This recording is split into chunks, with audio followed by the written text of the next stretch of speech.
কি হবে বেঁচে থেকে অযথা বিদ্যা শিখে যদি না গড়তে পারি শোষণবিহীন সমাজটাকে কি হবে বেঁচে থেকে কি হবে বেঁচে থেকে কি হবে ছাত্র সেজে চুমুকে সরদ খানা যদি হয় বিদ্যালয়টা সন্ত্রাসীদের আড্ডাখানা কি হবে ছাত্র সেজে চুমুকে সরদ খানা যদি হয় বিদ্যালয়টা সন্ত্রাসীদের আড্ডাখানা এর চেয়ে মরাই ভালো দেশ ছেড়ে যাওয়াই ভালো এর চেয়ে মরাই ভালো দেশ ছেড়ে যাওয়াই ভালো কি হবে ধোঁকা দিয়ে বিবেকটাকে কি হবে বেঁচে থেকে অযথা বিদ্যা শিখে যদি না গড়তে পারি শোষণবিহীন সমাজটাকে কি হবে কিতাবাদের তালিম দিয়ে মাদ্রাসাতে যদি ওই খোদার কোরআন নিষিদ্ধ হয় আদালতে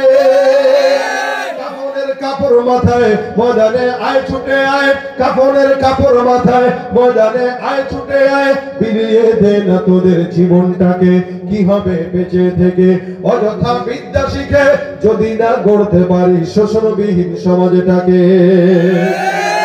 কি হবে শেষ নবীর উম্মত বলে দাবি করে যদি ওই নবীর চেয়ার কাদিয়ানীরা দখল করে যদি রক্তের বহে নদী নবীজির জন্য যদি রক্তের বহে নদী তবুও হটবো না এই দাবি থেকে কি হবে বেঁচে থেকে অযথা বিদ্যা শিখে যদি না গড়তে পারি শোষণবিহীন সমাজটাকে কি হবে বেঁচে থেকে কি হবে বেঁচে থেকে কি হবে বেঁচে থেকে আল্লাহ পাক আজকের মজমাকে কবুল করে বলেন আমিন সকল জবান খুলে কালিমাতুশ শুকর আদায় করে আল্লাহ পাকের দরবারে জিকির করি লা ইলাহা ইল্লাল্লাহ লা ইলাহা ইল্লাল্লাহ আওয়াজ দিয়ে লা ইলাহা ইল্লাল্লাহ লা ইলাহা ইল্লাল্লাহ লা ইলাহা ইল্লাল্লাহ লা ইলাহা ইল্লাল্লাহ লা ইলাহা ইল্লাল্লাহ লা ইলাহা ইল্লাল্লাহ লা ইলাহা ইল্লাল্লাহ মুহাম্মাদুর রাসূলুল্লাহ সাল্লাল্লাহু আলাইহি ওয়াসাল্লাম আলহামদুলিল্লাহ নয়নগর সাউদিয়া বাইতুল আমান জামে মসজিদের উদ্যোগে আয়োজিত 14তম বার্ষিক ওয়াজ মাহফিলের আজকের সম্মানিত সভাপতি দিনপ্রিয় ইসলামীয় ভাইরা আল্লাহ পাক রব্বুল আলামিনের দরবারে অসংখ্য শুকর ও সুজুদ যে রব্বে কারীম আজকের দিন মজমায়ে হাজারো কাজ থেকে ফিতনা থেকে হেফাজত করে জান্নাতের বাগানে বসার তৌফিক এনায়েত করেছেন সকলে জবান খুলে বলি আলহামদুলিল্লাহ আরো একটু শুকরিয়ার আদায় যেন শুকরিয়ার মতো হয় বলেন আলহামদুলিল্লাহ যতক্ষণ আমি আছি মুখতাসার সময় আলোচনা এই মুখতাসার আলোচনায় যেন আল্লাহ পাক বারাকা দান করে যা বলবো শুনবো আমলের নিয়তে বলার শোনার তৌফিক দান করেন আমিন আপনারা ঘুমায়েন না ঘুম আসছে রাত অনেক হয়ে গেছে ঘুমানোর কোনো সুযোগ নেই এরপরও বাসায় গেলে আরো 5 ঘন্টা ঘুমাইতে পারবেন 6 ঘন্টা কারণ ফজরের জামাত 6টার পরেই হয় সুতরাং যতক্ষণ আমি আছি স্বতঃস্ফূর্ততার সাথে থাকতে হবে পারবেন ইনশাআল্লাহ অনেক উলামা একরামরা আলোচনা করেছেন ওনারা সফিউল্লাহ বেলালী সাহেব চমৎকার আলোচনার প্রতি শোনা গেছেন এর আগে অন্যান্য উলামা একরামরা আসছে এরপরে আর কোনো বয়ান থাকে না এরপরে আমাদের দেশের নিজাম প্রধান অতিথি আলোচনা করতেই হয় তাই আমি আপনাদের সামনে বসলাম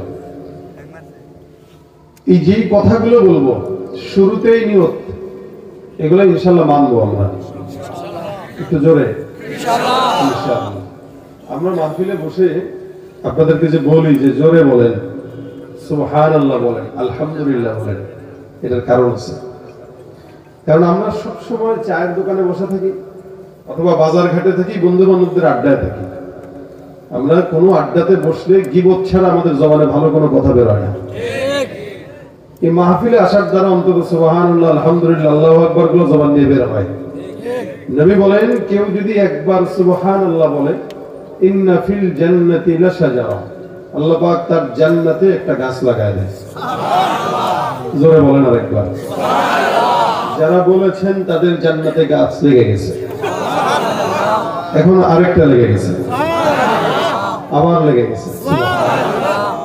যত বলবেন তত, বলেন না, যত বলবেন তত রাখবে। এখন আপনি বলবেন এত গাছ দিয়ে কি করবো? আপনি গণেন তো দুনিয়াতে কত হায়াত পাইছেন আর কতবার সুবহানাল্লাহ বলছেন? বলছেন? যতদিন হায়াত পাইছেন ততদিন সুবহানাল্লাহ বলেন নাই।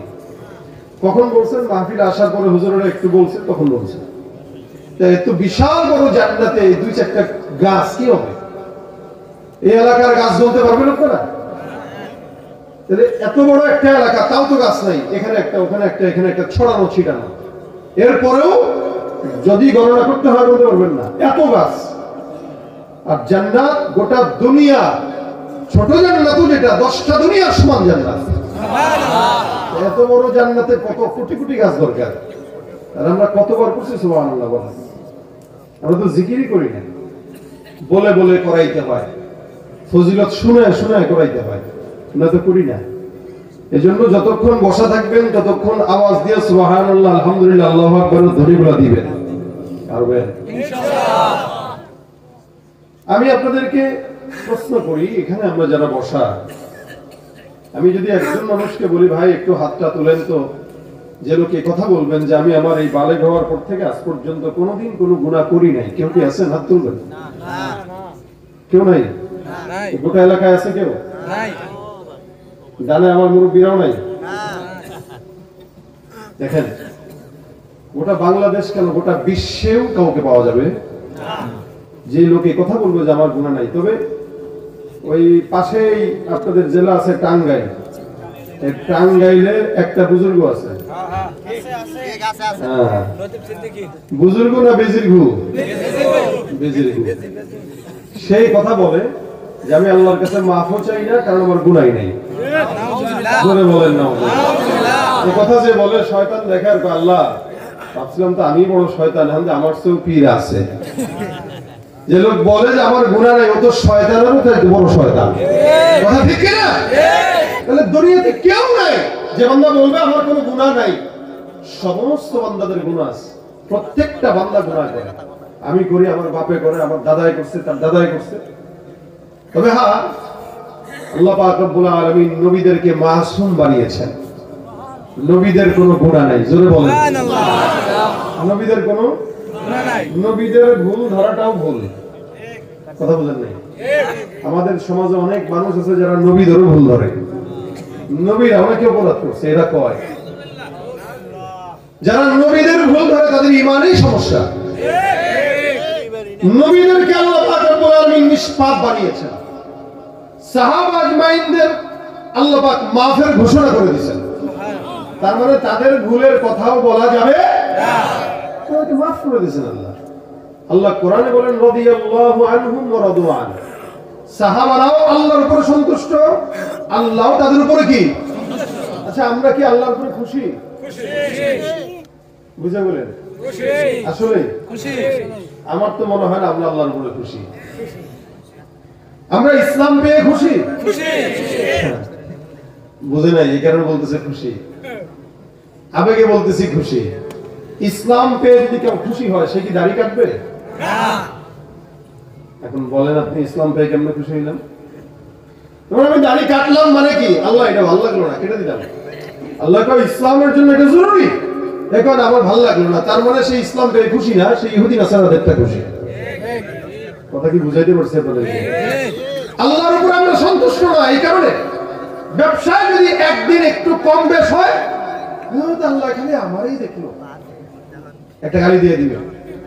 আল্লাহ খালি আমার উপরেই বিপদ দিল, আল্লাহ খালি আমারই বুঝলো, আমারই দেখলো। এই যে আল্লাহ পাকের উপরে কি করে প্রশ্ন তুলে দেয়, তার মানে সে আল্লাহর উপরে খুশি না। খুশি হইলে বিপদে পড়লেও বলতো আলহামদুলিল্লাহ, আবার নিয়ামত পাইলেও বলতো আলহামদুলিল্লাহ। কি বলেন? কথা ঠিক না? ঈমানদার আল্লাহ পাক খুশিতে রাখলেও খুশি, বেজারে রাখলেও কি? এটাই তো ঈমানদারের কাজ। সাহাবাটা এটা ছিল বলেই তো রাদিয়াল্লাহু আনহু ওয়া রাদু আন। সাহাবা আজমাইন বিপদে পড়লো আলহামদুলিল্লাহ, মুসিবতে পড়লো আলহামদুলিল্লাহ, আবার শুকরিয়া করলেও আলহামদুলিল্লাহ। কারণ নিয়ামত দেয় কে? আল্লাহ। মুসিবত দেয় কে? আল্লাহ। নিয়ামত আল্লাহ, মুসিবতও আল্লাহ।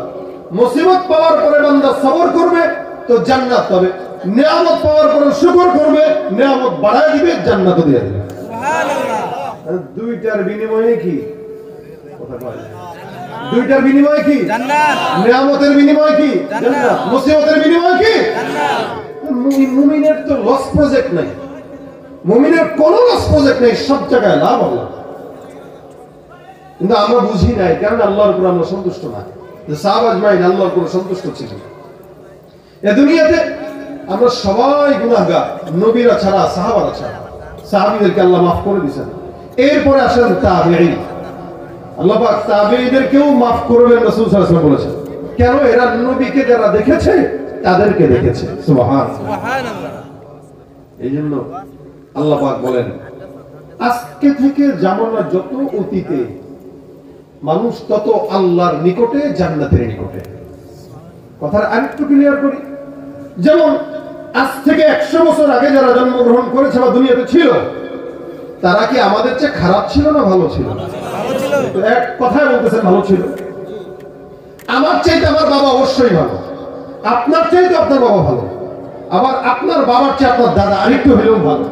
কেন? যেই বর্তমান সময়ের ফিতনা, 2000 সালের ফিতনা অথবা 1990 সালের ফিতনা আর 2025 এর ফিতনা কোনোদিন এক না। 2000 সালে অথবা 1990 সালে বা 70 সালে আমাদের বাবা দাদা যে গুনাহ কল্পনাও করে নাই, ওই গুনাহ আমাদের বাচ্চারা করতেছে। তাহলে ফিতনা বাড়ছে না কমছে? বাড়ছে। আল্লাহ বলেন, ওয়াস-সাবিকুনা আস-সাবিকুন উলাইকাল মুকাররাবুন ফি জান্নাতিন নাঈম সুল্লাতুম মিনাল আউওয়ালিন ওয়া কলিলুম মিনাল আখিরিন। জামানা যত অতীতে যায়, মানুষ তত আল্লাহর নিকটে। আমাদের সমাজে কিছু মানুষরা আছে যারা নাকি আল্লাহওয়ালা বুজুর্গদেরকে গালি দেয়, আকাবিরদেরকে গালি দেয়, আসলাফদেরকে গালি দেয়। ইমানদার আল্লাহওয়ালা বুজুর্গ যারা অতিবাহিত হয়ে গেছে তাদেরকেও গালি দেয়। কিন্তু মনে রাখবেন, আল্লাহ পাক বলেন, অতীতে যারাই চলে গেছে তারা আল্লাহর নিকটে ছিল, জান্নাতের নিকটে ছিল। নবী করিম সাল্লাল্লাহু আলাইহি ওয়াসাল্লাম বিদায় হয়ে গেছে 1450 বছর। 1450 বছর যে নবী বিদায় হলেন, যে ব্যক্তিটা নবীর থেকে 100 বছরের দূরত্বে জন্মগ্রহণ করেছে, অথবা যে ব্যক্তিটা নবী থেকে 1000 বছর থেকে দূরত্ব জন্মগ্রহণ করলো, আজকের থেকে যে ব্যক্তিটা 100 বছর আগে জন্মগ্রহণ করলো, আমাদের চাইতে 100 বছর হলো সে আমার নবীর নিকটে। আবার যে ব্যক্তিটা 1000 বছর আগে জন্মগ্রহণ করলো, ওই ব্যক্তিটা আমাদের চেয়ে 1000 বছর নবীর নিকটে। অর্থাৎ যে ব্যক্তি আমার নবীর যত নিকটে, ওই ব্যক্তি আল্লাহর জান্নাতের নিকটে। যে ব্যক্তি আমাদের থেকে, নবীর থেকে যত দূরে, ওই ব্যক্তি আল্লাহর জান্নাত থেকে তত দূরে। গতকালের জন্মগ্রহণ করা সন্তান আগামীকালের জন্মগ্রহণ করা সন্তান থেকে একদিন হলেও পয়গম্বরের নিকটে। কেন? সে 2 দিন আগে জন্মগ্রহণ করছে আর আমি 2 দিন পরে আসছি। সিনিয়র জুনিয়র ব্যাপার আছে না? আমরা তো স্কুল কলেজে যারা পড়ি, মাদ্রাসায় পড়ি, যে ব্যক্তিটা 1 বছর আগে ভাড়া হয়েছে আর যে 1 বছর পরে ভাড়া হয়েছে, সে আর তার সাথে 1 বছরের সিনিয়র জুনিয়র সময়, তুই কিন্তু আমার ছোট ভাই। কেন? তো তুই আমার পরে, আমি তোর 1 বছর আগে। তাহলে যেই ব্যক্তিটা নবীর জন্মগ্রহণ করার পরে নবীর থেকে 100 বছর দূরে মাত্র, সে আমাদের চেয়ে 1300 বছর আগে দুনিয়াতে আসছে, তার মানে সে নবীর নিকটে না দূরে? নিকটে। এমনই ভাবে প্রত্যেকটা মানুষ যে যত বেশি নবীর নিকটে, তত বেশি আল্লাহর জান্নাতের নিকটে। সুবহানাল্লাহ। ভাইরা আমার, এই কারণে আল্লাহ পাক রব্বুল আলামিনের হাবিব বলেন, এই জন্য যারা নিকটে তারা জান্নাতে। আল্লাহ পাক বলেন, যারা নিকটে তারা আল্লাহর নিকটবর্তী, জান্নাতের নিকটবর্তী। জমিনের মধ্যে এই সমস্ত নিকটবর্তী বান্দারা আল্লাহর জান্নাতে নবীর সঙ্গে নিকটে থাকার কারণে আল্লাহ পাক তাদেরকে জান্নাতি বানায় দেয়। কারণ জমিন যত অতীতে চলে গেছে, ফিতনা তত কম ছিল। জামানা যত সামনে আগায়, ফিতনা তত বাড়ে না, কমে। আবার আগামী 5 বছর পর, 10 বছর পর ফিতনা আরো বাড়বে না কমবে? অনেক বাড়বে। যত সামনে জামানা আসবে ততই ফিতনা বাড়বে। এ মুসলমান নবীর উম্মত, এই ফিতনার মধ্যে আল্লাহ পাক রব্বুল আলামিন বান্দাকে ডাক দেয়া কয়, যদি গুনাহ হয়েই যায়, আমারও গুনাহ হয়, আপনাদেরও গুনাহ হয়, এমন কোন বান্দা নাই যে বান্দার গুনাহ হয় না। আমার আল্লাহ পাক রব্বুল আলামিন বলেন গুনাহ যদি হয়ে যায় বান্দা কাজ করবা দুইটা। এক নাম্বার ওয়া আনিস্তাগফিরু রাব্বাকুম সুম্মা তুবু ইলাইহি। খুব মনোযোগের সঙ্গে শুনেন, আল্লাহ পাক বলেন এক নম্বরে বান্দা ইস্তিগফার করবা, দুই নম্বরে তাওবা। কোন বান্দা যদি এক নম্বরে ইস্তিগফার আদায় করে আর দুই নম্বরে তাওবা করে, আমার আল্লাহ পাক রব্বুল আলামিন বলেন ওই বান্দাকে আমি আল্লাহ পাক কি নিয়ামত দিব শুনেন। ইস্তিগফার আর তাওবা এক জিনিস নয়, আলাদা আলাদা বিষয়। ইস্তিগফার মানে হলো এখন গুনাহ করলাম, এই মুহূর্তে গুনাহ থেকে আল্লাহর দরবারে মাফ চাওয়া। আর তাওবা হলো যে গুনাহ করলাম আর জিন্দেগিতে গুনাহ করব না, এই মর্মে আল্লাহর দরবারে ওয়াদাবদ্ধ হওয়া। এই দুইটা কাজ যদি কোনো বান্দা করে, আমার আল্লাহ পাক রব্বুল আলামিন বলেন ইউমাত্তিউকুম মাতাআন হাসানা ইলা আজালিন মুসাম্মা। আল্লাহ ডাক দেয়া কয় হে বান্দা, কেউ যদি ইস্তিগফার আর তাওবা করে, আমি আল্লাহ পাক রব্বুল আলামিন ঘোষণা করলাম ওই বান্দার জন্য মরণ পর্যন্ত বান্দার যত কল্যাণ দরকার সমস্ত কল্যাণ আমি আল্লাহ বান্দাকে মরণ পর্যন্ত লিপিবদ্ধ করে দিব। সুবহানাল্লাহ। কাজ কয়টা বলেন তো? কয়টা? দুইটা। এক নম্বরে ইস্তিগফার, দুই নম্বরে তাওবা। আমার সাথে আওয়াজ দিয়ে বলেন, এক নম্বরে ইস্তিগফার, দুই নম্বরে তাওবা। তাহলে কাজ মনে রাখবো দুইটা কাজ, কাজ করবো দুইটা, আল্লাহ দিবেন সব কিছু। এই দুনিয়াতে বান্দার ক্ষমতা দরকার, গাড়ি দরকার, বাড়ি দরকার, নেককার বিবি দরকার, সম্পদ দরকার, সচ্ছলতা দরকার, সুস্থতা দরকার। আমার আল্লাহ ডাক দেয়া কয় যত কিছু দরকার সমস্ত কিছু আমি আল্লাহ পাক বান্দাকে মরণ পর্যন্ত দান করব। এই কারণে আল্লাহ পাক বলেন ইউমাত্তিউকুম মাতাআন হাসানান ইলা আজালিন মুসাম্মা। গুনাহ তো সব বান্দার হয়, তবে ইস্তিগফার করে কয়জন? আর গুনাহ বান্দার হাত, কান, নাক, চোখ, মুখ যা অঙ্গ প্রত্যঙ্গ আছে প্রত্যেকটা অঙ্গ প্রত্যঙ্গের গুনাহ আছে আলাদা। প্রত্যেকটা অঙ্গ প্রত্যঙ্গকে আল্লাহ পাক কিয়ামতের ময়দানে আলাদা আলাদা জিজ্ঞাসা করবেন। আল ইয়াউমা নাখতিমু আলা আফওয়াহিহিম ওয়া তুকাল্লিমুনা আইদিহিম ওয়া তাশহাদু আরজুলুহুম বিমা কানু ইয়াকসিবুন। আল্লাহ পাক জবানকে মোহর মেরে দিবেন, কথা বলবে না। তো কি কথা বলবে? হাত দিয়ে চুরি করছিস, হাত দিয়ে ঘুষের টাকা নিছো, সুদের টাকা নিছো। আল্লাহকে হাত তুই বল, ওর মুখ বলতে পারবে না। তো বান্দার হাত আল্লাহকে বলবে আল্লাহ ঘুষের টাকা খাইছিল আমারে দিয়া, সুন্নাত মনে করে খাইছি গুনে গুনে। আপনারা সংবাদ দেখেন নাই? এক শয়তান ঘুষের টাকা খায় আর কয় ভাই করে নেন সুন্নাত। এ হাত বলবে আল্লাহ টাকা খাইছে হারাম, কিন্তু গুনে গুনে সুন্নাত মনে করে খাইছে। পা বলবে আল্লাহ আমারে দিয়া অকাম করার জন্য এদিক সেদিক দৌড়াইছে। কি করবেন আপনি? জবান তো বন্ধ। জবান দিয়ে না দুনিয়াতে চাপাবাজি করা গেছে, জবান দিয়ে দুনিয়াতে চাপাবাজি করে শুনাইছেন আমাদেরকে। আমরা তাহাজ্জুদ পড়ি 80 রাকাত, কিন্তু যেদিন আল্লাহ হাত আর পায়ের জবান খুলে দিবে সেদিন তো হাত পা বলবে আল্লাহ একটা সেজদাও নাই নেই, খালি জনগণের টাকা মারছে। সেদিন কি করবেন? ওই দিন আসার আগে আল্লাহ পাক বান্দাকে সতর্ক করছেন। কাজ দুইটা, আল্লাহ পাকের দয়া আছে দিলে, যার কারণে এত গুনাহ করার পরেও আমাদেরকে আল্লাহ পাক সুযোগ দিয়ে রাখেন। বারবার হারাম কাজ 1000 বার করলেও আল্লাহকে আমি ছাড় দেই, দেখি বান্দা কতটুকু যায়। 1000 গুনাহ, 1000 অন্যায় আল্লাহ পাক ছেড়ে দিয়ে রাখেন, দেখি বান্দা মাফ চায় কিনা। রাসূল সাল্লাল্লাহু আলাইহি ওয়াসাল্লাম হাদিসে ঘটনা বর্ণনা করে শোনায়, বনি ইসরাইলের জামানার একজন আল্লাহর বান্দা অনেক বড় সন্ত্রাস, খুন করছে, একটা নয়, দুইটা নয়, 99টা খুন। আল্লাহ নবী ডাক দেয়া কয় 99টা খুন করার পর বান্দার মাথার মধ্যে আসলো আল্লাহর কাছে ক্ষমা চাওয়া দরকার। কি করব? আল্লাহ পাক রব্বুল আলামিনের এই বান্দা একজন আবেদের কাছে যায় ডাক দেয়া বলে হুজুর আমার অন্যায় হয়ে গেছে, 99টা খুন করলাম। এতগুলা খুন করার পর আল্লাহ পাক রব্বুল আলামিনের কাছে যদি মাফ চাই, মালিক মাফ করবে কিনা? আল্লাহর ওই বান্দা ডাক দেয়া কয় এই বেঈমানের বাচ্চা, 99টা খুন করে তুমি আমার কাছে আসছো মাফ চাওয়ার জন্য, এত সোজা নাকি? বেটা 24 ঘন্টা আল্লাহর ইবাদত করি, জিকির আজকার করি, তেলাওয়াত করি, নামাজ কালাম করি, রোজা রাখি, আল্লাহর সব হুকুমগুলো মানার পরেও তো আমিও আল্লাহর কাছে মাফ আশা করতে পারি না। আল্লাহ নাকি হয়তো আমাকে কোনো গুনাহের কারণে জাহান্নামে দিয়ে দিবেন। আর তোমার মতো একজন 99টা খুনের আসামি তুমি আসছো, আল্লাহ পাক তোমার মাফ করবে মনে করছো? না না, এত সহজ নয়। 99টা খুন যদি করে থাকো, 99টা খুনের জাহান্নামের আযাবে যায়, তারপরে আল্লাহ তোমার মাফ করবে। বান্দার মেজাজটা একটু গরম হয়ে গেছে, আর বলে কি এতগুলা খুন করলাম, মাফ তো চাওয়ার ইচ্ছা করলাম, আল্লাহ যদি মাফ না করে তাহলে ভালো হওয়া দরকার কি?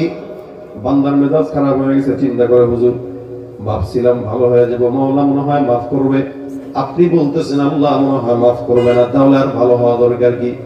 পকেটের ভিতরে চাকু ছিল, চাকুটা বের করে হুজুরের পেটের ভিতরে ঢুকাই দিয়ে এটারও হত্যা করে ফেলছে। আগে ছিল 99টা হত্যা, এখন হইলো 100টা।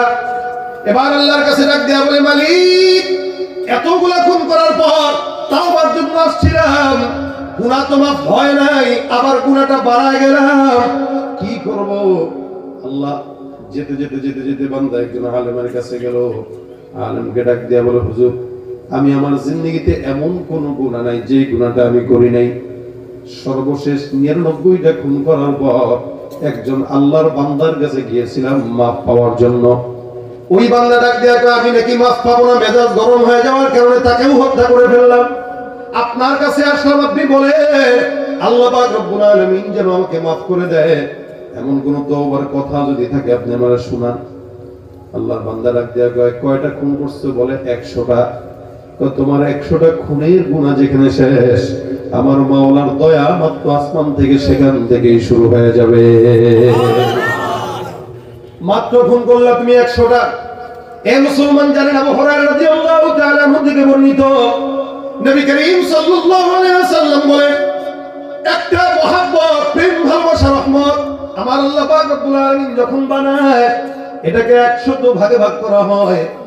গোটা দুনিয়ার জমিনে আল্লাহ পাক 100 ভাগের 1 ভাগ মহব্বতটা ছড়ায় দেয়া রাখে। ইনসানের ভিতরেও 1 ভাগ, জিন্নাতের ভিতরেও 1 ভাগ, মাখলুকাতের মধ্যেও 1 ভাগ। গোটা দুনিয়ার জমিনে 1 ভাগ ছড়ায়া মায়ের প্রতি সন্তানের যদি এত ভালোবাসা হয়, সন্তানের প্রতি মা বাবার যদি এত প্রেম মহব্বত হয়, আমার আল্লাহ নবী ডাক দিয়া কয়, বান্দা 99 ভাগ মহব্বত কেবলমাত্র আমার আল্লাহ শুধুমাত্র বান্দাকে ক্ষমা করার জন্য আল্লাহর কাছে রেখে দিয়েছে। ক্ষমা করবেন কে? আমরা মানুষকে ক্ষমা করতে পারি না, কিন্তু আল্লাহ বান্দারে ক্ষমা করেন নির্দ্বিধায়। নবী করিম সাল্লাল্লাহু আলাইহি ওয়াসাল্লাম আল্লাহ বলেছেন, হে নবী, কিয়ামতের ময়দানে আপনার সব গুনাহগার বান্দাদেরকে একের পর এক চোখ বন্ধ করে সুপারিশ করেন, কোনো টেনশন নাই, না উমারে, আমি কারো পরোয়া করি না আমার গুনাহগার বান্দাকে ক্ষমা করার জন্য। আপনি সুপারিশ করতে করতে ক্লান্ত হবেন, আমি আল্লাহ মাফ করতে করতে ক্লান্ত হব না। সুবহানাল্লাহ। কে ক্ষমা করেন? কে? তুমি পারো করতে মোচন অভাব দুঃখী লোকের, তুমি পরম মুক্তি দাতা মালিকে জগতের, তুমি পারো করতে মোচন অভাব দুঃখী লোকের, তুমি পরম মুক্তি দাতা মালিকে জগতের, তোমার কাছে চাই যে পানা আমরা প্রতিদিন, তোমার দয়ায় পূর্ণ আমার সারা নিশিদিন। দয়া করেন কে? আল্লাহ। আমাদেরকে ক্ষমা করবে না? কথা কয় না, করবে কি? আশা রাখেননি আপনারা? ইনশাআল্লাহ। নবী বলেন, আমার উম্মত হওয়ার কারণে আখেরি উম্মতদেরকে সব নবীর উম্মতের আগে জান্নাতে নিয়ে যাবেন। সবাই পিছনে দাঁড়ায় থাকবে, আমরা জান্নাতে যাই ঢুকা খেলাধুলা শুরু করবো ইনশাআল্লাহ। নিবে না, আমাদেরকে নিবে না, কাকে নিবে? আল্লাহ পাক আমাদের জন্যই জান্নাত বানাইছে। জান্নাতটা উইদ্দাত লিল মুত্তাকিন, আমাদের জন্য বানাইছেন। হ্যাঁ, এখন আপনি বলুন, হুজুর গুনাহ যে করছি, ভাই আপনার গুনাহ কতটুকু? সমুদ্রের ফেনা, আসমান পরিমাণ, 7 আসমান 7 জমিন, তার চাইতেও বেশি দয়া আমার আল্লাহ আছে না নাই? আল্লাহ পাকের রহমত থেকে নিরাশ কেন হয়? কেন নিরাশ হয়? আল্লাহ বলছেন, লা তাকনাতু মির রাহমাতিল্লাহ। নিরাশ হওয়া যাবে না। আপনার গুনাহ বেশি হইতে পারে, কিন্তু আল্লাহর দয়া তার চাইতে বেশি। আল্লাহ পাক বান্দাকে, গোটা দুনিয়ার সব বান্দাকে মাফ করে দিল, আল্লাহর কোন যায় আসে? হ্যাঁ, সুবহান। আল্লাহ পাক ক্ষমা করার জন্য আসমানে বান্দাকে ডাক দেয়, আলা মিন মুস্তাগফির, এই চাওয়ালা কেউ থাকলে চাও, তুমি চাইতে দেরি করবা। নবী বলেন কেউ যদি তার দিল থেকে একবার বলে আস্তাগফিরুল্লাহ, সমুদ্রের ফেনা পরিমাণ গুনাহ থাকলেও আল্লাহ মাফ করে দেয়। বান্দার জন্য আল্লাহ পাক হাজার রাস্তা খুলে রাখছে, আমরা চাইতে জানি না। আমরা যেই পরিমাণে আমাদের পীর আর নেতাদের পিছনে ছুটি আর ডাকি, ওই পরিমাণে আল্লাহকে ডাকলে সবাই আমরা বদল থাকতাম। সবাই আমরা যেই পরিমাণে মানুষের গোলামি করি, এই পরিমাণে আল্লাহর গোলামি যদি করতাম তা আল্লাহ ওয়ালা হইতাম, বুজুর্গ থাকতাম, ওলি হয়ে যেতাম। কিন্তু আমরা আল্লাহকে ডাকতে জানি না। মুশকিল হয়ে যায়, ডাকাটা জানতে হয়। যখন মন চায় তখন ডাকেন, কোনো টেনশন নাই। আল্লাহ কয় তুই হেঁটে হেঁটে আগাবি, আমি তোমার দিকে দৌড়ায় আসবো। আল্লাহ দৌড়াবে আমার দিকে। আল্লাহ পাক কথাই দিয়ে রাখছে। এই বান্দাটা এখন গেল, কয়টা খুন করছিল? 100টা। আলেম ডাক দিয়ে বলে তুমি একটা কাজ করো, বহুদূর এখান থেকে উদাহরণস্বরূপ মনে করেন ঢাকা পর্যন্ত, ঢাকায় যাবা, 2-4 জন আল্লাহওয়ালা বুজুর্গ দেখবা, তাদের সোহবতে সময় লাগাবা, তাদের সঙ্গে আল্লাহর দরবারে মাফ চাবা। ইনশাআল্লাহ তওবার বরকতে আল্লাহ পাক তোমার মাফ করে দিবেন। এই গুনাহগার চিন্তা করে কি এত সহজ মাফ চাওয়া? একজন কইলো মাফ নাকি সারা জিন্দেগিতেও পাবো না, মেরে আসলে মরে যাবে। আর এ কয় আল্লাহ নাকি আমাদের চাইলেই মাফ করে দিবে। 100 খুন এখানে কেউ করছেন? 100 খুন আছেন? একটা করছেন আছেন কেউ? থাকলেও তো বলে না। এটা বলার জিনিস, বলা দরকার নেই। আল্লাহর কাছে বললেন যে আল্লাহ আমি গুনাহ করছি, মাফ করে দিয়েন, ইনশাআল্লাহ মাফ করবে। তাহলে দেখেন এ বান্দা এখন হাঁটা দিছে, এখান থেকে মনে করেন ঢাকা পর্যন্ত যাবে, মনে করেন আছে হলো 70 কিলো 60 কিলো রাস্তা। এই 60 কিলো রাস্তা বান্দা রওনা হয়েছে, বাসার থেকে সুন্দর করে গোসল করছে, আতর টাতর লাগাইছে, লাগায় রওনা দিয়ে দিছে। যেতে যেতে যেতে যেতে বান্দা মাত্র 20 কিলোমিটার রাস্তা গেল। আমার আল্লাহ ডাক দেয়া বলে আজরাইল যাও, এই বান্দার হায়াতটা এখানেই শেষ। আমি আল্লাহ পাক আদেশ করলাম তার জানটা কবজ করে নিয়ে আসো। আল্লাহর ফেরেশতা জিবরাইল বান্দার জানটা কবজ করে নেয়। হাদিস শরীফে পয়গম্বর বলেন নেককার বান্দাদের যখন জানটা কবজ হয়ে যায়, আল্লাহর ফেরেশতারা জান্নাতের কাপড় দিয়ে সুন্দর করে পেঁচায় রূহটাকে প্রথম আসমানে নিয়ে যায়। কোন ইমানদার বান্দা যদি নেককার থাকে, আমার আল্লাহ পাক রব্বুল আলামিন ওই নেককারের রূহটাকে প্রথম আসমান পর্যন্ত নেওয়ার পর আল্লাহর ফেরেশতারা সুন্দর করে সালাম দিয়ে বান্দার জন্য আসমানের দরওয়াজা খুলে দেয়। এভাবে করে করে 2 নাম্বার 3 নাম্বার 4র্থ 5ম 6ষ্ঠ 7ম সমস্ত আসমানের দরজা খুলে দেয়। আমার আল্লাহ পাক রব্বুল আলামিন বলেন এই বান্দাটা নেককার, তার রূহটাকে ইল্লিয়িনে রেখে দাও। এবার ফেরেশতারা সুন্দর করে বান্দার জন্য ঘোষণা দেয় নাম কারামাতিল আরুস, এ নেককারী বান্দা, আল্লাহ পাক রব্বুল আলামিনের আদেশে তোমাকে ঘোষণা করা হলো কবরের ভিতরে এমন ভাবে ঘুমাও যেন তুমি বাসর রাতে একজন স্বামী স্ত্রী আরাম করার পর যেমনি ঘুমায়, ওই বান্দা এরকম করে আরাম করে ঘুমাও, তেমন পর্যন্ত তোমাকে কোনোদিন কেউ বিরক্ত করবে না। আল্লাহর বান্দা এবার জান্নাতের ভিতরে জান্নাতের বিছানা বান্দার কবরে বিছানায় দেওয়া হয়। আল্লাহর ইমানদার বান্দা কবরে ঘুমায়, বান্দার কবরের সঙ্গে জান্নাতের সঙ্গে ছোট্ট একটা রাস্তা আমার আল্লাহ করে দেয়। এই ইমানদার বান্দা এবার ওই জায়গায় আরামে ঘুমায়। আর বেঈমানদের হালত তো হয় ভিন্ন। আসমানের দরজা খোলা হয় না, যার কারণে গন্ধ ছড়ায়, দুর্গন্ধ ছড়ায়। আল্লাহ পাক ওইটাকে আসমান থেকে আসার দিয়ে ফেলে দেয়। এটা যখন কবরে আসে বান্দাকে প্রশ্ন করার জন্য বান্দার ফেরেশতারা রেডি হয়ে যায়। এরপরে আযাব শুরু হয়ে যায়। পয়গম্বর যখন জবাব না পারে, এই বক্কার বান্দার কবরে এমন ভাবে আযাব হয়, আল্লাহ পাক ফেরেশতার হাতের ভিতরে লোহার হাতুড়ি ধরায় দেয়। নবী ডাক দিয়া কয় একটা আঘাত যদি ওই হাতুড়ি দিয়া জমিনের মধ্যে লাগতো, জমিনের সমস্ত পাহাড়গুলো ধুলির মতো উড়া শুরু করে দিত। নাউযুবিল্লাহ। এই বান্দাকে আল্লাহ পাক একের পর এক আঘাত দিতে থাকবে। এটা হলো গুনাহগারদের হালত। এই বান্দা যেহেতু 100টা খুন করলো, বান্দার আত্মাটা কোন জায়গায় যাবে? আমার আল্লাহ পাক রব্বুল আলামিনের বান্দার আত্মাটা নিয়ে ফেরেশতাদের মধ্যে দ্বন্দ্ব। একদল কয় জান্নাতে যাবে, আরেক দল কয় জাহান্নাম। কেন জান্নাতে কেন জাহান্নামে? 2 দলের ভিতরে দ্বন্দ্ব। এই বান্দাটা 100টা খুন করলো, আল্লাহর কাছে তওবা করতে পারে নাই, যার কারণে আল্লাহর বান্দাটা জাহান্নামে যাবে। আর জান্নাতের ফেরেশতারা কয় না না, তওবা করার কারণে জান্নাতে যাবে।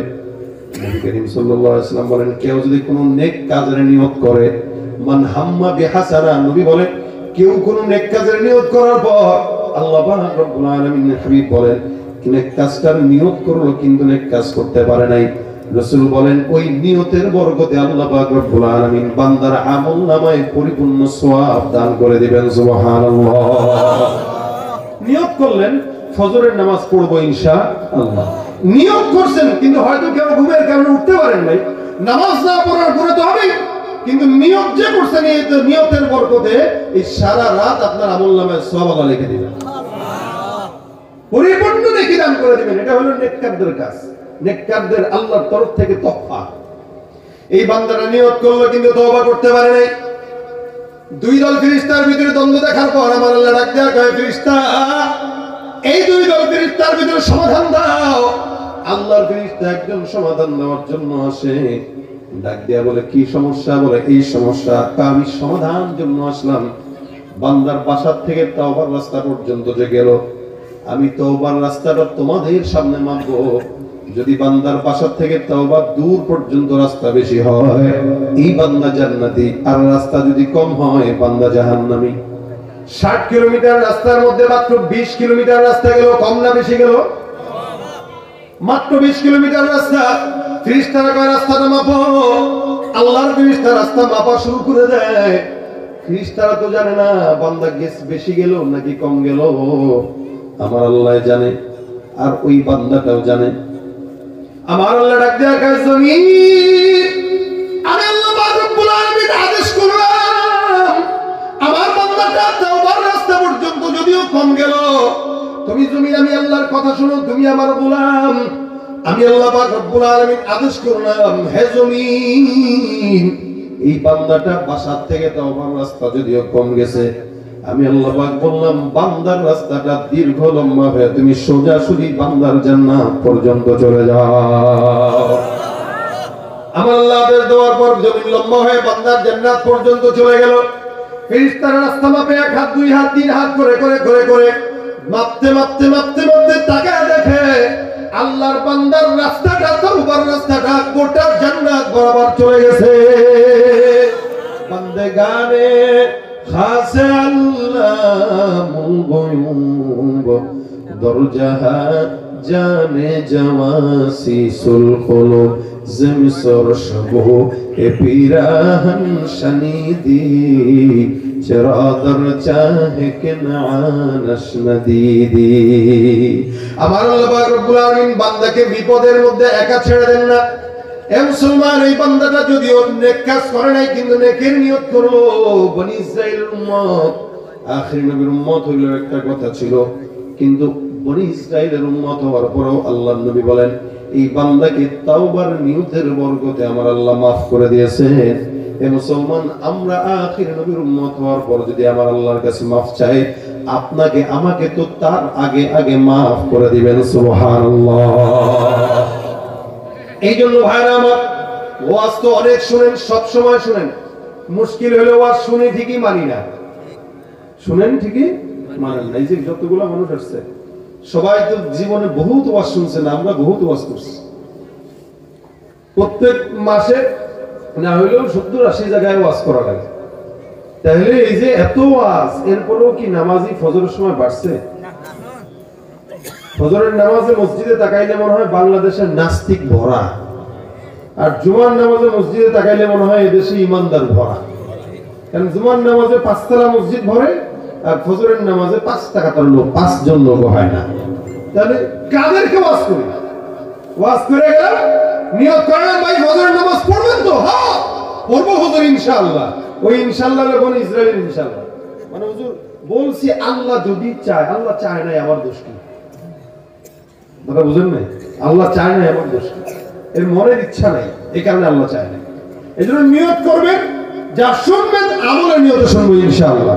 আল্লাহ আমল করার তৌফিক দান করুন, বলেন আমিন। তাহলে কাজ আগে বলেছি কয়টা? 2টা, একটা ইস্তিগফার, একটা কি তাওবা। হাসান নসরি রাহমাতুল্লাহ আলাইহি উনি একবার ওনার একটা খানকার মধ্যে বসে একজন মানুষ ঢুকলো। ঢোকার পরে ডাক দেয়া, হুজুর আমার জীবনে এমন কোনো গুনাহ নাই যেই গুনাহ করি নাই। চুরি করছি, ডাকাতি করছি, সন্ত্রাসী করছি, মানুষ হত্যাও করছি, এমন কোনো গুনাহ নাই করে নাই, এমন ছোট্ট আমল দেন যে আমলের কারণে আল্লাহ পাক আমাকে মাফ করে দিবেন। হাসান বসরি বলেন যাও যাও, ছোট্ট আমল হইলো আস্তাগফিরুল্লাহ, বলেন না আমল দিয়েছেন। বেটা কয় হুজুর আমি বুঝছেন তো আমি কি গুনাহ করছি? কা বুঝছি। হুজুর খুনও করছি? কা বুঝলাম তো, যাও আস্তাগফিরুল্লাহ। হুজুর সব গুনাহ মাফ হয়ে যাবে? কাহা বললাম তো, এটা পড়তে থাকো। গেল কিছুক্ষণ পর আরেকজন আসলো, আসার পরে বলল হুজুর আমার এলাকায় বৃষ্টি হয় না আসমান থেকে, আমাদের ছোট্ট একটা আমল দিন, আমাদের এলাকায় একটু বৃষ্টি হয়। আমাদের দেখেন না গরমের সময় বৃষ্টি না হলে হুজুররা দোয়া করে নামাজ পড়ে, আপনারা তো করছেন সালাতুল ইস্তিসকার নামাজ পড়ে পড়ে আল্লাহর কাছে বৃষ্টি আনায়। হাসান বসরি বলেন যাও, যদি তোমাদের এলাকায় বৃষ্টি নাও হয়, আমল হলো একটা, কি? আস্তাগফিরুল্লাহ। এই বেচারাও চলে গেল, দুইজন বাদ। এবার তৃতীয় জন আরেকজন ঢুকে ডাক দেয়া বলে হুজুর আমাদের এলাকায় অনেক মানুষ আছে কিন্তু ফসলাদি হয় না, চাষাবাদ করতে চাই কিন্তু ফসল বরকত নাই, আমাদেরকে আমল একটা দিন যেন এলাকার ভিতরে ফসলাদি হয়। হাসান বসরি বলেন যাও যাও, বেশি বেশি করবা আস্তাগফিরুল্লাহ। আরেকজন আল্লাহর বান্দা আসলে ডাক দেয়া বলে হুজুর আমার সম্পদ নাই, দোকান আছে বাজারে কিন্তু বেচা কিনা নাই, এমন একটা আমল শিখায় দেন যে আমলের কারণে আল্লাহ পাক রব্বুল আলামিন আমার দোকানের মধ্যে বেচা কিনা বরকত দান করবেন। হাসান বসরি রাহমাতুল্লাহি আলাইহি কয় যাও যাও, বেশি বেশি করবা আস্তাগফিরুল্লাহ। আরেকজন আল্লাহর বান্দা এসে বলে হুজুর আমার এলাকার ভিতরে আমি নিজে বিয়ে করছি, অনেক মানুষ আছে যাদের সন্তান হয় না, এমন একটা আমল দিয়া দেন যে আমলের কারণে আল্লাহ পাক সন্তান দান করবেন। হাসান বসরি বলে যাও, বেশি বেশি জবান দিয়া বলো আস্তাগফিরুল্লাহ। তার মানে সন্তান না হইলেও করব কি? আস্তাগফিরুল্লাহ। আমাদের দেশে অনেক বেয়াকলের দল আছে যারা নাকি সন্তান না হইলে সোজা খাজা বাবার দরবারে দৌড় দেয়। বাবারা আব্বা ফু দেন একটু বউরে, বউরে ফু দিয়ে বাচ্চা হওয়া যায়? কথা বলে না, হওয়ানো যায়? কই ফু দিয়ে বাচ্চা হবে? বলে ফু দিয়ে বাচ্চা আল্লাহ পাক বানাইছেন। এই সাইডে মরিয়মকে আল্লাহ পাক এখানে ফু দিয়ে দিয়েছেন। আল্লাহ ফেরেশতা জিবরাইল সেই জায়গাটা একটু খুলে ছু একটা ফু দিয়ে দিয়েছে। ফু দিয়ে বলতেছেন আপনি কিন্তু মা হয়ে গেছেন। সুবহানাল্লাহ। মরিয়ম কয় কি বলে না বলে, বিয়ে শাদী কিচ্ছু করি নাই, আমি মা হয়ে গেছে। কারণ এটাই আল্লাহ পাকের আদেশ। তো মানুষকে কি বলবো সেটা ভিন্ন ঘটনা। তো ফু দিয়ে আল্লাহ পাক রব্বুল আলামিন বাচ্চা বানাইছেন মরিয়মের পেট থেকে ঈসাকে। এখন এই কারামতি দুনিয়ার কোন পীর দিতে পারবে? তাহলে খাজার দরবারে যা সন্তান চাওয়া যাবে? কথা কয় না। আপনারা চান নাকি? তোমার ভয় আছে নাকি আবার আমারে উল্টো অ্যাকশন করেন? আবার কি বলেন আমরা তো খাজার ভক্ত। আল্লাহ ছাড়া কারো কাছে চাওয়া যাবে? যত বড় পীর হোক যাবে, যত বড় খাজা হোক যাবে। পীরগিরিয়ার মাজার পূজা চলছে দেশটা জুড়িয়া, শিরকি আর ভণ্ডামিতে দেশটা গেছে ভরিয়া। পীরগিরিয়ার মাজার পূজা চলছে দেশটা জুড়িয়া, শিরকি আর ভণ্ডামিতে দেশটা গেছে ভরিয়া। গাজার কলকিটান মারিয়া, গাজার কলকিটান মারিয়া দেখায় খাজার শান, ওরা শিক্ষিত শয়তান, ওরা শিক্ষিত শয়তান। ঠিক না? চাবুকার কাছে সন্তান হইলে দেন বলে আল্লাহ, সন্তান হয় না। হাসান বসরি বলেন যাও ইস্তিগফার করো। বান্দা চলে গেল। আরেকজন আল্লাহর বান্দা এসে কয় হুজুর আমাদের এলাকায় নদীর ভিতরে পানি নাই, নদী নালা খাল বিল সব শুকিয়ে গেছে।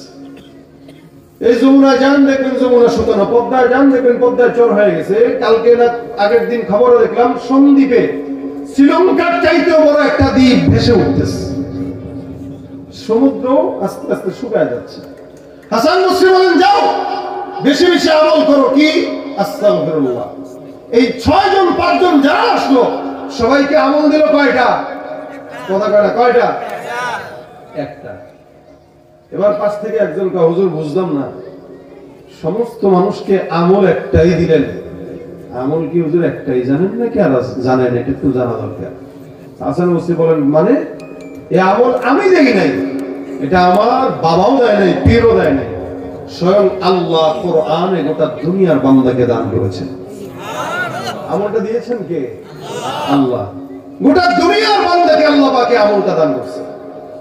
এই জন্য হাসান বসরি রাহমাতুল্লাহ আলাইহি বলেন শুনো, আল্লাহ পাক কোরআনে বলেন ফাকুল তুস্তাগফিরু রাব্বাকুম ইন্নাহু কানা গফফারা ফাকুল তুস্তাগফিরু রাব্বাকুম ইন্নাহু কানা গফফারা।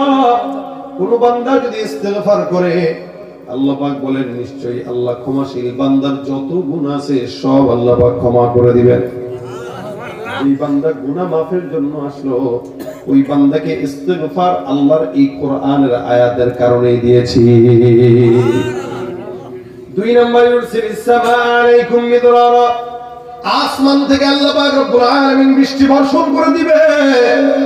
হাসান বসরি বলেন যেই বান্দা বৃষ্টির জন্য আসলো ওই বান্দাকেও আমি আল্লাহর কোরআনের এই আয়াতের মাধ্যমে আমলটা দিয়েছি। কারণ আমার আল্লাহ বলেন কেউ যদি ইস্তেগফার আমল করে বান্দা আসমান থেকে উপকারী বৃষ্টি আমি আল্লাহ বান্দার জন্য দান করে দিব। সুবহানাল্লাহ।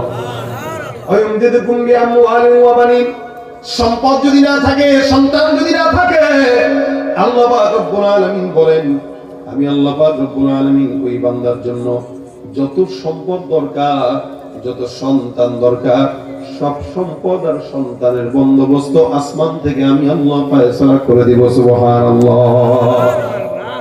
ওয়াজআল লাকুম জান্নাতি ওয়াজআল লাকুম আনহারা, নদী নালায় পানি যদি না থাকে, ফসল যদি না থাকে, আল্লাহ পাক রব্বুল আলামিন বলেন আমি আল্লাহ পাক বান্দার জন্য সকল প্রকার নিয়ামতের জন্য বন্দোবস্ত করে দিব। বলে কতদিন? ইলা আজালিন মুসাম্মা, বান্দার মওত পর্যন্ত যত যত নিয়ামত দরকার সমস্ত নিয়ামত আমি আল্লাহ বান্দার জন্য দান করে দিব। সুবহানাল্লাহ। ঘোষণা তো করেছেন আল্লাহ, আল্লাহর কথাই কি হেরফের হয়?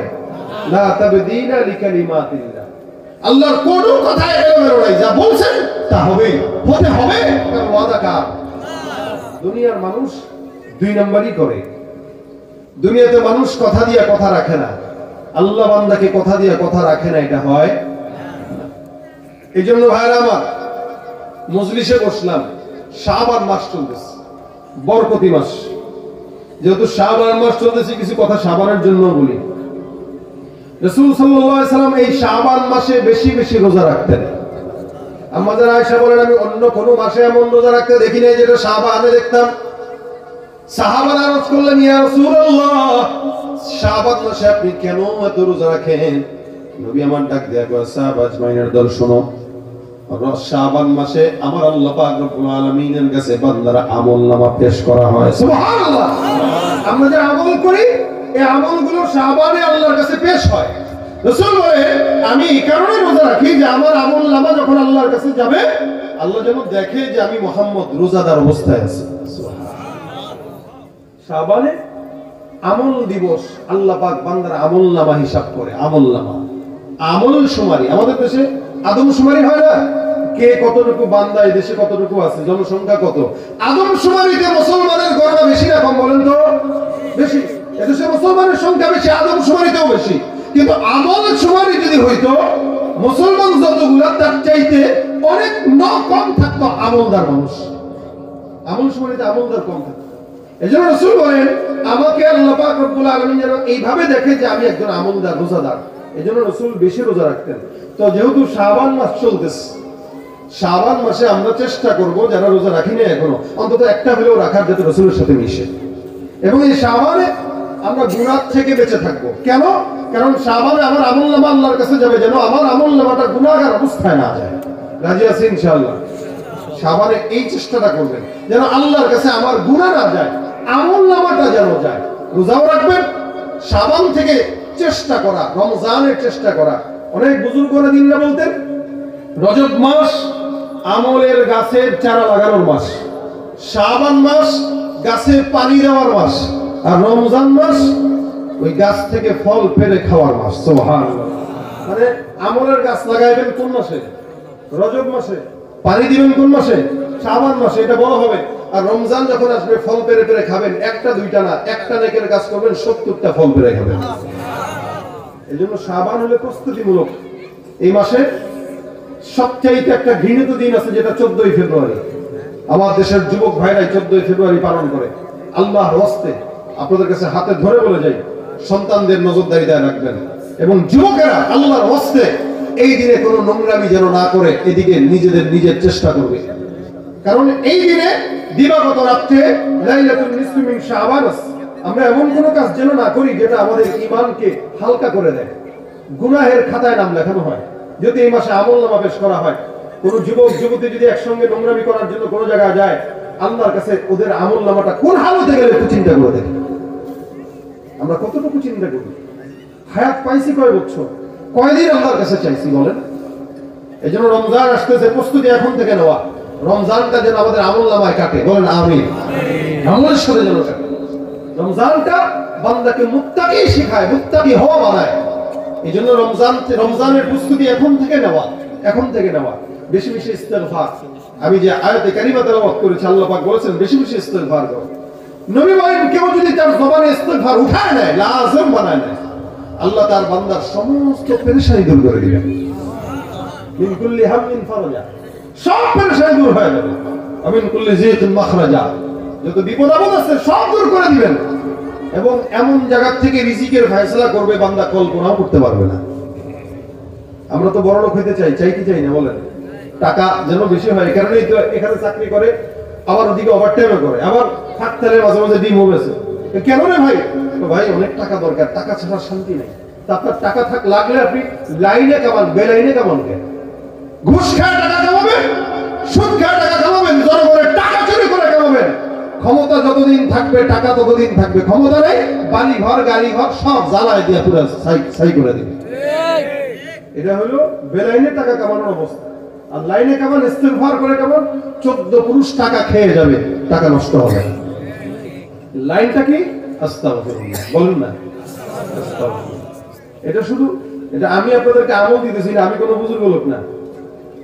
আমি আল্লাহ পাকের আমলটাই আপনাদের কাছে পেশ করতেছি। এই আমলটা আল্লাহ দিয়েছেন। কে দিয়েছেন? আল্লাহ দিয়েছেন। আমলটা যেহেতু আল্লাহ দিয়েছেন তার মানে অনেক বড় এবং গুরুত্বপূর্ণ।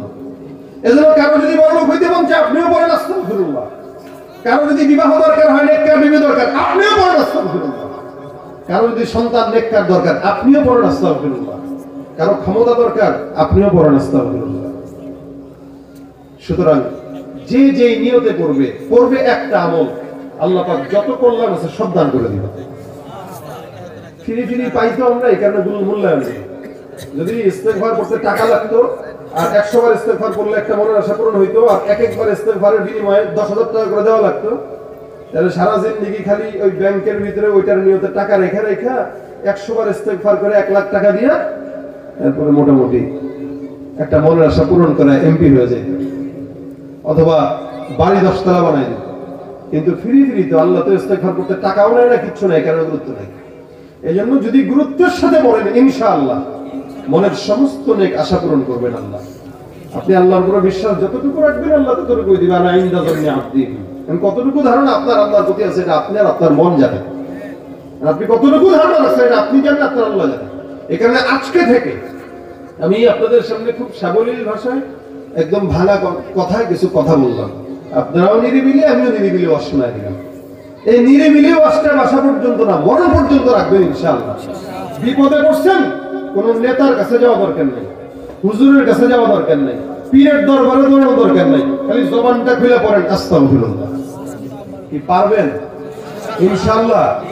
আস্তে না জোরে? জোরে বলেন না। আমি নিয়ত করছি আমি পড়বো, কারা কারা পড়বেন একটু নিয়তটা করে হাতটা উঠায় দেন। আল্লাহ তৌফিক দান করো। এই যে নিয়ত করছেন, নিয়তটার জন্য হাতটা উঠাই একটু কষ্ট দিলাম আর কি, কিন্তু এই কষ্ট হইলেও কাতাবাল্লাহু লাহু হাসানাতান কামিলা, আমলনামায় সওয়াব লেখা হয়ে গেছে। রমজান আসতেছে, এখন থেকেই নিজেকে পবিত্র বানায় নেন। এই রমজানটা যেন পবিত্রতার সাথে কাটে। বেশি বেশি যেন ভাজা পোড়া 2 নম্বর জিনিস দিয়ে খাওয়াইতে পারি নিয়ত করে। হ্যাঁ, আমাদের দেশের মানুষ তো রমজান আসলে ধান্দাবাজি করে বেশি। সারা দেশ, দুনিয়ার সমস্ত দেশের মানুষগুলো রোজাদারদেরকে খেদমত করে, একমাত্র বাঙালি জাতি বেহায়ার জাত যারা রমজান মাসে রোজাদারদের উপর জুলুম করে। ডাল চাল সবকিছুর দাম বাড়ায় দেয়, এলো এই বেহায়া জাতি। এই যে আপনি যদি ব্যবসায়ী হন, রোজাদারদের জন্য আপনি আসান করেন, আল্লাহ আপনার জন্য আসান করবে। আল্লাহ পাক যেন আমাদেরকে কথাগুলো মানার তৌফিক দান করেন। ইস্তিগফার জবান উঠাবো, নিজে একা না। নবী বলেন ইন্নী লা আস্তাগফিরুল্লাহ, প্রত্যেকদিন আমি নিজে ইস্তিগফার করছি 100 বার। কয়বার? 100 বার। রাসূল যদি নিষ্পাপ নবী হওয়ার পরে 100 বার করে, আমাদের 1 কোটি বার পড়া দরকার, 1 কোটি বার। কিন্তু আমরা পড়ি একবারও না। এর 5 ওয়াক্ত নামাজের পর অভ্যাস যদি থাকে 10 বার 20 বার করে পড়লে 100 বার হয়ে যায়। নিজে পড়বেন, নিজের বিবিকে বলবেন, রান্না করবা ইস্তেগফার করো, বাচ্চাকে দুধ পান করাইতেছে ইস্তেগফার করো, যে হালতে আছে ইস্তেগফার করো। এটা নিজের ঘরের ভিতরে আমলি মুহাসাবা করবেন। ভাই আমাদের ঘরে আমলি মুহাসাবা নাই। এই যে মোবাইল আসছে, এই মোবাইলটা এসা স্বামী স্ত্রীর সম্পর্কও দূরে ঠেলে দিছে, ইবাদত বন্দিগিও দূরে ঠেলে দিছে, কোরআন তেলাওয়াতও দূরে ঠেলে দিছে, জাহান্নামকে কাছে ঘরে ঢুকাই দিছে। হাসতে হাসতে জাহান্নামে চলে দিছে, হাসতে হাসতে। আল্লাহ পাক আমাদেরকে হেফাজত করুক, বলেন আমিন। এইজন্য আপনারা নিয়ত করবেন আল্লাহ পাক যেন আমাদেরকে ইস্তেগফারের আমলটা বাসা পর্যন্ত না, কবর পর্যন্ত আমল করার তৌফিক দান করেন। শেষ পর্যন্ত বসার পরে এই কথাটা যদি বাসা পর্যন্ত নেন, এই জায়গাটাই কামিয়াবি, অন্য কোনো কিছু না। মাহফিলটার সার্থকতা এখানেই। যারা আজকের মজমায় কষ্ট করে মুজাহাদা করে টাকা দিয়ে, শ্রম দিয়ে, বুদ্ধি দিয়ে, পরামর্শ দিয়ে আয়োজন করেছে, যারা বসছেন প্রত্যেকের জন্য এই মাহফিলটা নাজাতের উসিলা হয়ে যাবে যদি এখানে সবগুলা মানুষ এই কথাটা বাসা পর্যন্ত নেয়। আল্লাহ আমাদেরকে আমল করার তৌফিক দান করুন, বলেন আমিন। ইনশাআল্লাহ মানবো। আপনারা ওই যে বললাম আপনারা চুপচাপ, তো আমিও চুপচাপ, কারণ আমাদের তো ভাই এখন এই পর্যায়ে এসে আর ওয়াজ করতে মন চায় না, কত চিল্লায় এক গলা দিয়ে। এখন এই কারণে আপনারা নিরিবিলি শুনছেন, আলহামদুলিল্লাহ, এটা ভালো লাগছে। আমিও নিরিবিলি কথা শোনাই দিয়ে চলে যাচ্ছি। তবে আপনারা দোয়া করেন, এই আজকের প্রোগ্রাম যারা করছে, যুবক ভাইরা এবং মসজিদ কমিটির ভাইরা, আল্লাহ পাক যেন আমাদের এই সওয়াবগুলোর উসিলা এদেরকে মাফ করে দেয়। এবং আপনারাও যারা বসছেন, ওয়াজে আসা, দীর্ঘ ওয়াজ শোনা, গজল শোনা, এগুলো হলো অপশনাল। মূল মাকসাদ হলো আল্লাহ পাক যেন আমাদের উপর রাজি খুশি হয়। কি বলেন? আল্লাহ যদি রাজি খুশি হয়, ওয়াজ বেশি শুনলেন আর কম শুনলেন, গজল দিতে বেশি শুনলেন আর কম শুনলেন, এটা বড় বিষয় না। শুনে গেলাম, মানতে বললাম, কামিয়াবি এই জায়গায়। আল্লাহ পাক আমাদেরকে কামিয়াবি দান করুন। কোনো কথা আছে?